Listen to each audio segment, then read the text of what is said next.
Vote ही नहीं रहेगा, जब वोट का अधिकार ही नहीं रहेगा, जब सरकार ही चोरी से चुनी जाएगी, तो स्वाभाविक रूप से जनता का काम ईमानदारी से नहीं होगा। ज्ञानेश कुमार जो कह रहे हैं ये बड़ा हास्यास्पद है।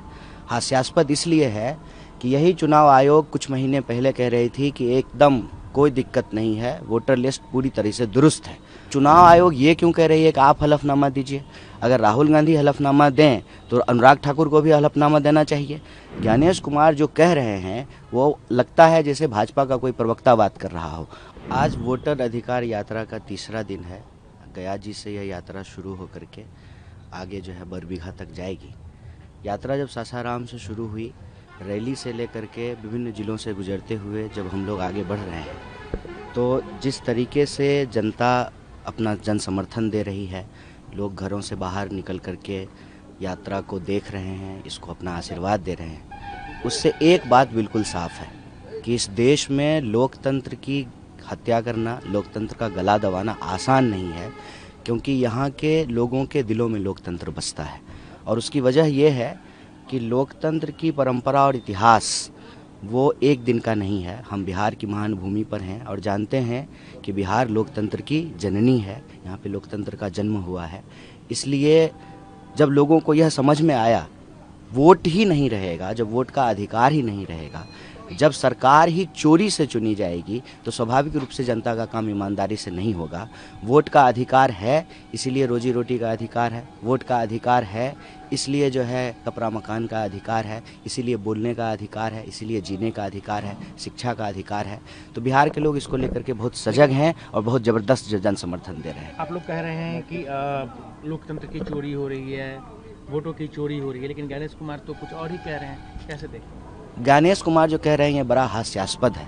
हास्यास्पद इसलिए है कि यही चुनाव आयोग कुछ महीने पहले कह रही थी कि एकदम कोई दिक्कत नहीं है, वोटर लिस्ट पूरी तरह से दुरुस्त है। आज वही चुनाव आयोग आकर के कह रही है कि वोटर लिस्ट में गड़बड़ी है। अब आप मुझे बताइए, चाहे प्रेस कॉन्फ्रेंस राहुल गांधी जी किए हों या चुनाव को लेकर के प्रेस कॉन्फ्रेंस अनुराग ठाकुर किए हों, लेकिन दोनों में यही बात सामने आई ना कि वोटर लिस्ट में गड़बड़ी है। तो चुनाव आयोग ये क्यों कह रही है कि आप हलफनामा दीजिए? अगर राहुल गांधी हलफनामा दें तो अनुराग ठाकुर को भी हलफनामा देना चाहिए।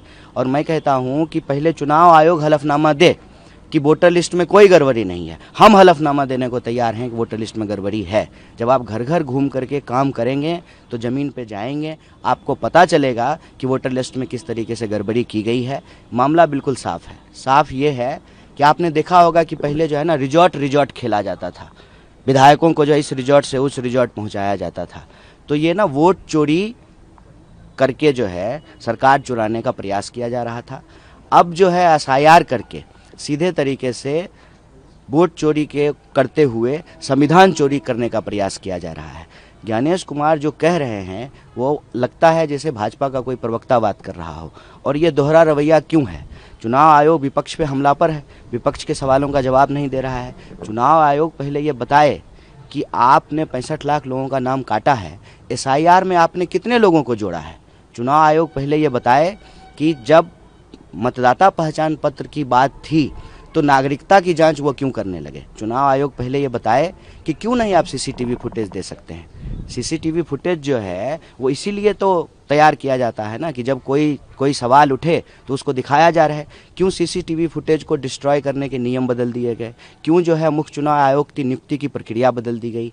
क्यों जो है आज प्रेस कॉन्फ्रेंस करके चुनाव आयोग बता रहे हैं कि कोई गड़बड़ी नहीं है, जब 6 महीने पहले यही बात कही जा रही थी, अपोजिशन का पूरा डेलीगेशन मिल रहा था, तो वो क्यों नहीं स्वीकार कर रहे थे कि हाँ वोटर लिस्ट में गड़बड़ी है, हम इसको ठीक करेंगे, हम शुद्ध सही जो है वोटर लिस्ट को तैयार करेंगे। हमारी क्या बात है? हमारी तो इतनी ही बात है ना कि चुनाव आयोग निष्पक्षता से काम करे।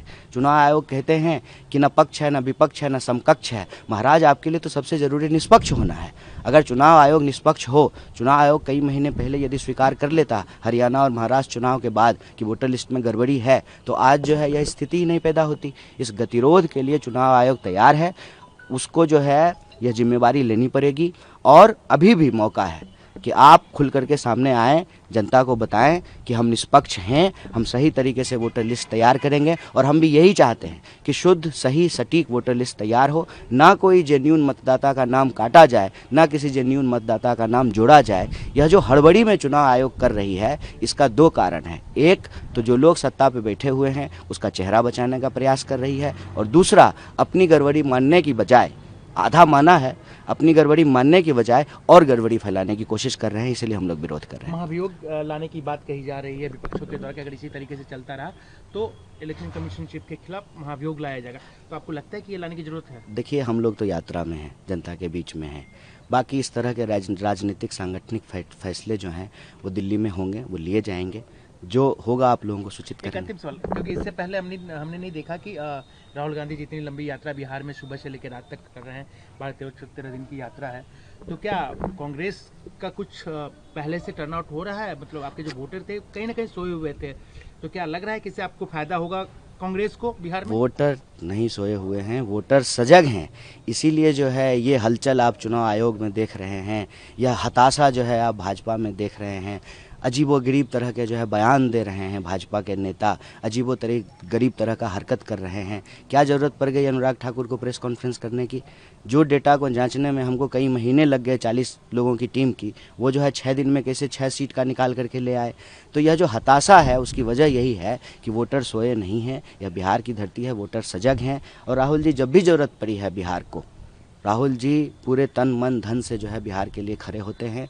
और यह यात्रा मेरे ख्याल से दूसरा मौका है जब बिहार से गुजर रहा है। इससे पहले भारत जोड़ो न्याय यात्रा गुजरी थी, अभी वोटर अधिकार यात्रा सरकार बन जाएगी लग रहा है ये इन यात्राओं के बाद, क्योंकि 20 साल से नीतीश जी काबिज हैं यहाँ पे। चोरी नहीं होगी, ईमानदार सरकार बनेगी और माए बहन योजना लागू होगा, नौकरी मिलेगी, पलायन रुकेगा, पेपर लीक बंद होगा, सड़कें बनेंगी, पुल बनेगा, स्वास्थ्य और शिक्षा की व्यवस्था बेहतर होगी, लॉ एंड ऑर्डर ठीक होगा। इसके लिए ज़रूरी है कि ईमानदार सरकार बने और सरकार बनेगी।